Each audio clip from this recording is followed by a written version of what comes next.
Vous savez les amis, dans le passé, j'étais sujette à la constipation. J'étais tout le temps constipée les amis, tout le temps constipée. Je pouvais rester 2 jours, 3 jours, 4 jours, voire 5 jours sans aller à la selle.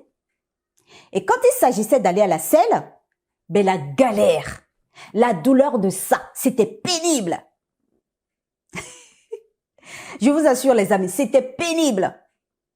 J'avais tellement de difficultés de défécation qu'il m'arrivait de sortir du sang de mon orifice anal. Et il y avait des larmes qui coulaient de mes yeux. Non mais c'était horrible. Sauf qu'aujourd'hui, j'ai tout évité. Aujourd'hui, je ne suis plus constipée du tout. Et bien dans cette vidéo, je vais me faire le plaisir de vous dire comment éviter la constipation. Salut, bienvenue sur Bien-être au quotidien. Je suis Comfort Adeyema et si je parle de bien-être, je prends le bien-être sur ma chaîne comme étant un style de vie et mon objectif est de t'amener à adopter des gestes plus sains au quotidien afin d'avoir une bonne hygiène de vie. Alors si tu t'inscris dans cette dynamique, je t'invite simplement à t'abonner à la chaîne. Pense à activer la cloche pour être notifié dès que je poste une nouvelle vidéo et surtout partage massivement les vidéos de la chaîne, ainsi tu permettras à d'autres personnes de profiter de mon contenu. Pour commencer, on va définir ce que c'est que la constipation. On parle de constipation lorsque les selles ne progressent pas rapidement et suffisamment dans le gros intestin qu'est le côlon. D'accord? Cela se traduit généralement par des selles peu fréquentes, des selles trop dures, responsables des difficultés de défécation. Donc, lorsque vous êtes constipé, cela suppose simplement que vous avez dans votre gros intestin qu'est le côlon, des selles trop dures que vous avez du mal à évacuer, que vous arrivez péniblement à évacuer. D'accord? Et honnêtement, c'est douloureux. C'est douloureux. Alors, pour vous dire comment faire pour éviter la constipation, nous allons partir des causes de la constipation. La première cause de la constipation, c'est une alimentation pauvre en eau et en fibres. Ça veut dire que si tu es constipé, toi qui me regardes, si tu es constipé, c'est simplement parce que tu manges trop d'aliments qui ne soient pas riches en eau et en fibres. Tu manges trop d'aliments concentrés. Un aliment concentré, c'est un aliment qui n'est pas riche en eau. C'est un aliment qui est passé au feu, c'est un aliment qui est transformé. Et essentiellement, les féculents, les céréales constipent. D'accord? Parce qu'ils sont pauvres en eau. Parce que lorsqu'il faut cuisiner, par exemple, les céréales, on est obligé de les passer au feu. Et quand vous les passez au feu, vous enlevez toute l'eau qui est dans l'aliment à la base, comme la pomme de terre, par exemple, qu'on ne peut pas consommer crue. Les féculents constipent énormément. Ah oui. Les céréales constipent. Donc, qu'est-ce qu'il faut faire? Il faut simplement introduire dans votre alimentation des aliments qui sont riches en eau et en fibres.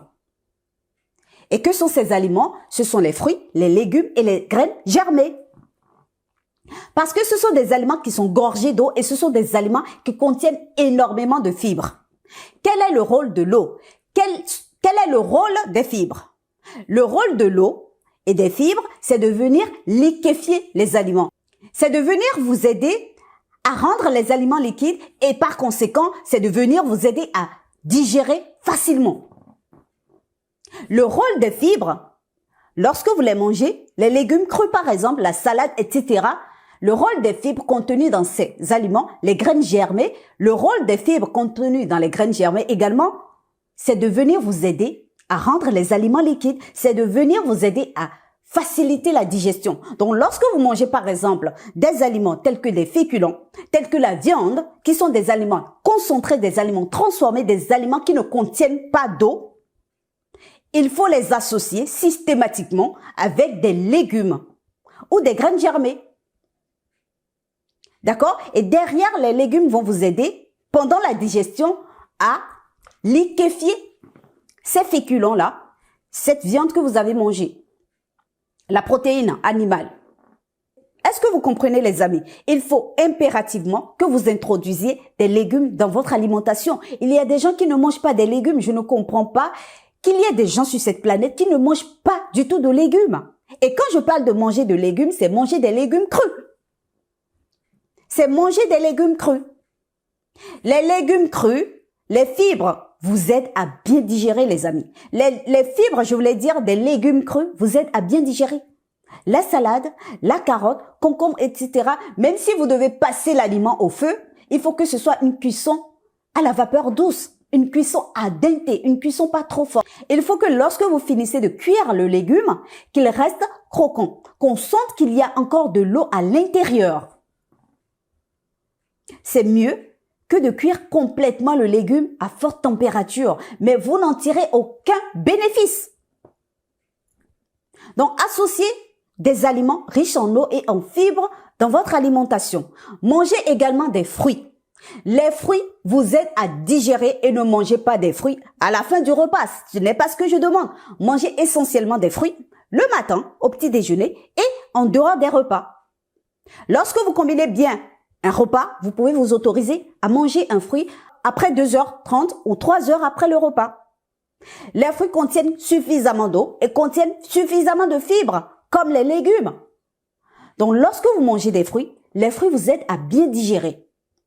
Et les fruits se digèrent entre 15 et 30 minutes au plus. Donc, si par exemple, vous avez mangé un repas à la veille au soir et que vous avez du mal à liquider ce repas-là, qu'est-ce que je raconte? Le français. Et que vous avez du mal à sortir ce repas, d'accord?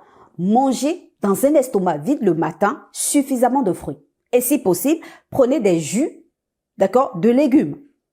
Mélangez à des jus de fruits.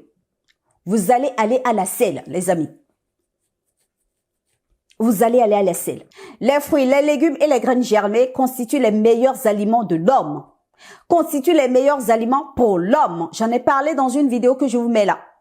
Mangez des aliments suffisamment riches en eau et des aliments riches en fibres et vous allez voir, vous n'allez plus être constipé. La deuxième raison qui explique pourquoi on est souvent constipé, c'est la mauvaise combinaison des aliments. La mauvaise combinaison alimentaire. J'ai fait une vidéo sur la bonne combinaison alimentaire. Je vous la mets là également dans la description et je vous invite à aller regarder cette vidéo, les amis, et à implémenter tout ce qui est dit dans la vidéo. C'est ainsi que vous allez voir des résultats positifs se produire dans votre corps. Ça va changer votre vie, les amis. La bonne combinaison alimentaire. Qu'est-ce que cela demande? Cela demande simplement à ce qu'on dissocie les aliments. D'accord? De dissocier les céréales des protéines animales. Les féculents, tout ce qui est amidon, hydrate de carbone, dissocier cela des protéines animales. Dissocier également les céréales des fruits et les protéines des fruits. Lorsque vous faites cela, vous n'allez plus être constipé. D'accord? Pourquoi? Tout simplement parce que lorsque vous combinez mal les aliments, cela crée des incompatibilités alimentaires dans votre corps. Ça veut dire que vous allez allonger votre temps de digestion stomacale. Plutôt que de digérer au bout de 90 minutes, 2h, 2h30, vous allez vous retrouver en train de digérer au bout de 4 heures, 5 heures, 6 heures, 7 heures, voire 8 heures, 10 heures, 12 heures, 14 heures. Oui. Les incompatibilités alimentaires constituent une énorme source de maladies de constipation dans notre corps. Parce que lorsque le temps de digestion stomacale est allongé, le repas va rester très longtemps dans l'estomac à être digéré. Donc, des microbes ou des bactéries viendront fermenter ce repas. Et ça va créer quoi? La fermentation. Et qui dit fermentation, dit acidité. Qui dit acidité, dit inflammation. Et qui dit inflammation, dit constipation. C'est en cela que la mauvaise combinaison alimentaire crée des incompatibilités alimentaires qui créent la constipation dans votre corps. Donc, les amis, combinez bien les aliments et vous allez voir que vous n'allez plus être constipé. La troisième raison qui explique pourquoi vous êtes souvent constipé, c'est que vous mangez les fruits à la fin du repas. Vous prenez systématiquement le dessert à la fin du repas. C'est un acte qui est catastrophique pour votre santé. C'est un acte qui est délétère pour votre santé. J'ai fait une vidéo là-dessus que je vous mets dans la description également. Ne prenez pas le dessert à la fin du repas systématiquement après, non. C'est interdit. Ne mangez pas les fruits à la fin du repas, les amis. Parce que ça crée quoi? La fermentation. Le fruit ou le dessert sucré contient du sucre.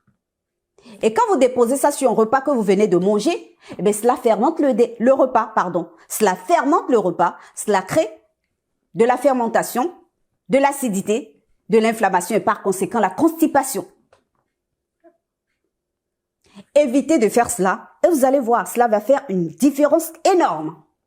Il y a une chose que j'ai oublié de préciser, c'est que pendant que vous mangez votre repas, la moitié de votre repas doit être constituée d'aliments crus. Essentiellement de légumes crus, de graines germées, d'accord, crus, ou passés à la vapeur douce. Mais il faut qu'il y ait du cru dans votre aliment dans votre repas. Qu'est-ce que je raconte? Il faut qu'il y ait du cru dans votre repas et la moitié de votre repas doit être constitué d'au moins 40 à 50% d'aliments crus. Ça va faire une différence énorme, les amis. Essayez, vous allez voir. La quatrième raison qui explique pourquoi vous êtes souvent constipé, c'est que vous ne faites pas de l'activité physique, les amis. Vous ne faites pas de l'activité physique. L'activité physique est la solution à notre santé. Je n'en parle pas souvent parce que oui, ces derniers temps, je parle plus d'alimentation. Je suis plus, je m'accentue plus sur l'hygiène alimentaire. Mais sachez que l'activité physique est la solution à notre santé. Vous devez faire de l'activité physique parce que cela va vous aider à éliminer ou à éviter d'être constipé. Parce que lorsque vous bougez votre corps, lorsque vous évitez d'immobiliser votre corps, lorsque vous évitez d'être sédentaire et que vous bougez tout le temps votre corps, mais cela va de soi que à l'intérieur, que tout bouge et qu'à un moment donné, vous ayez envie d'aller à la selle. Donc, cela va de soi que lorsque vous bougez votre corps, lorsque vous ne restez pas sur place, lorsque vous mettez de l'activité physique, du mouvement dans votre corps, que cela facilite votre transit, que vous ne soyez plus constipé. Donc, les amis, voilà les causes essentielles de la constipation. Et en même temps, je vous ai donné les solutions. Essayez de mettre cela en pratique et je vous assure que vous ne serez plus jamais constipé. Voilà, c'est la fin de la vidéo. Dites-moi ce que vous en pensez dans les commentaires. Est-ce que vous êtes souvent constipé? Dites-le moi également dans les commentaires parce que franchement, cela m'intéresse de le savoir. N'hésitez pas à liker la vidéo, n'hésitez pas à la partager massivement. N'hésitez pas à laisser également dans les commentaires des différentes préoccupations dont vous souhaiterez que j'en parle. Ce sera un plaisir pour moi d'en parler dans des vidéos et je répondrai à toutes vos questions dans les commentaires. Pensez à vous abonner à la chaîne si ce n'est pas encore fait. Activez la cloche pour être notifié des prochaines vidéos. Et sur ce, prenez soin de votre bien-être au quotidien, les amis. On se dit à très vite pour une nouvelle vidéo, les amis.